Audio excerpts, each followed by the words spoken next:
만일 내가 그때 현장 치안을 맡은 책임자였다면 이번 참사를 막을 수 있었다는 자신은 서지 않는다.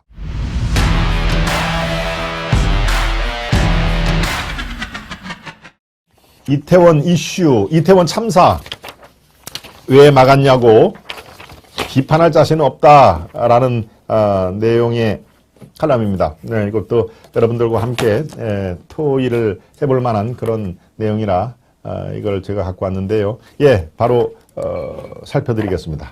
조선 김창균 칼럼입니다. 논설주권인데요.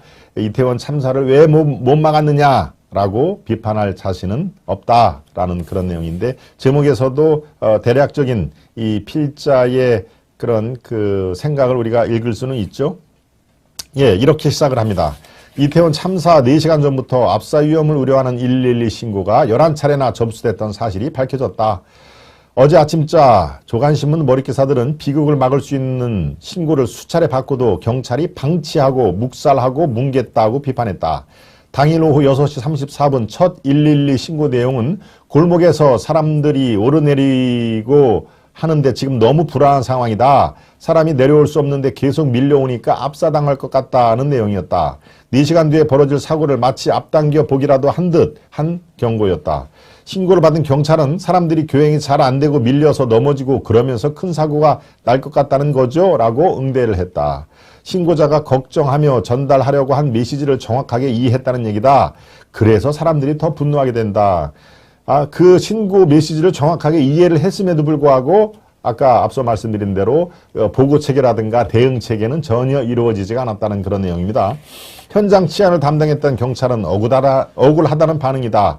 이태원 파출소, 제가 앞서 말씀드렸죠. 3년째 근무하고 있다는 직원 20명이 오후 6시부터 10시까지 최선을 다했으나 역부족이었다고 말했다. 그 시간 동안 현장 주변 폭력, 성추행을 포함해 79건의 신고가 접수됐고 그것들을 처리하느라 이리 뛰고 저리 뛰었다는 주장이다. 파출소장은 한 달 전부터 현장 약도를 그려가며 헬로윈에 대비했다고 한다. 인원 부족을 우려해 서울경찰청에 지원을 요청했으나 받아들여지지 않았다고 말했다. 이태원 투입 경찰이 턱없이 부족했다는 것이고 사고 직후부터 같은 지적이 있었다. 사고 당일 서울 중심가에서는 보수, 진보, 양진영의 시위가 있었다. 우리가 알고 있는 내용이죠. 헬로윈 축제는 이태원뿐 아니라 홍대와 강남에서도 있었다. 왜 이태원에 더 많은 인원을 투입하지 않았느냐는 비판은 그곳에서 사고가 났기 때문에 사후에 나오는 것이다. 경찰 지휘부 입장에서 사전 신고된 도심 시위와 자발적으로 모일 축제 현장 어느 쪽에 더 비중을 두고 인력을 배치하겠는가. 그렇게 신고가 반복되는 상황에서 경찰은 왜 진입해서 상황을 정리하지 않았을까?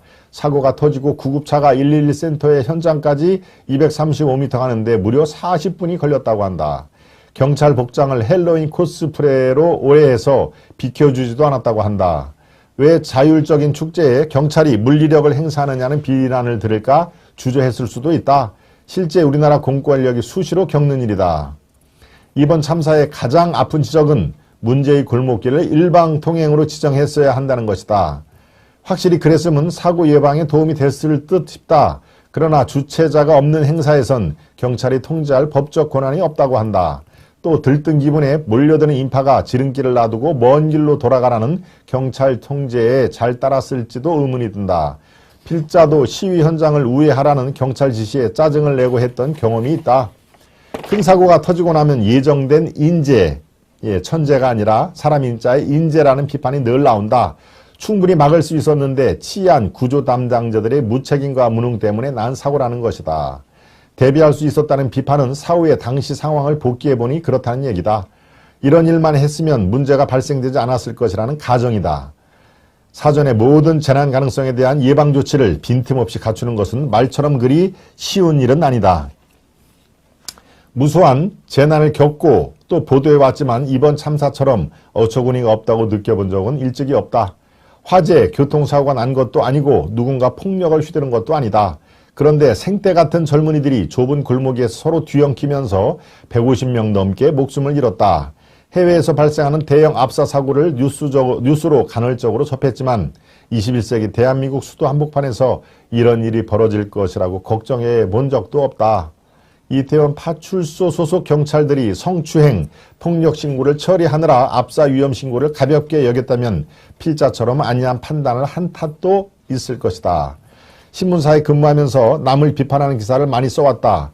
초년병 시절 선배들에게 당신도 같은 처지에 있었다면 달리 행동했을 자신이 있는지 스스로 물어보라는 충고를 듣곤 했다. 네, 이제 칼럼은 이렇게 마무리를 짓습니다. 이태원 참사는 당시 현장 상황이 여전히 안개 속이다. 그럼에도 불구하고 경찰 대응에서 몇몇 문제가 드러나고 있다. 결국 누군가는 옷을 벗게 되고 사법 처리 대상이 나올 수도 있다. 이것의 제1차 옷을 벗고 사법 처리 대상은 용산 경찰서장이 될 수밖에 없는 상황입니다. 그의 미스테리한 그 동선, 행동, 이것을 제가 아까 한참 말씀드렸는데요. 결국은 누군가는 옷게 벗게 되고 사법 처리 대상이 나올 수도 있다는 말을 그래서 제가 한번 강조를 더 드립니다. 그들을 역성들며 감쌀 생각은 추호도 없다. 다만 현재 시점에서 만일 내가 그때 현장 치안을 맡은 책임자였다면 이번 참사를 막을 수 있었다는 자신은 서지 않는다. 그래서 섣불리 누구를 향해 손가락질을 할 엄두가 나지 않는다라고 칼럼은 마무리를 짓습니다. 네.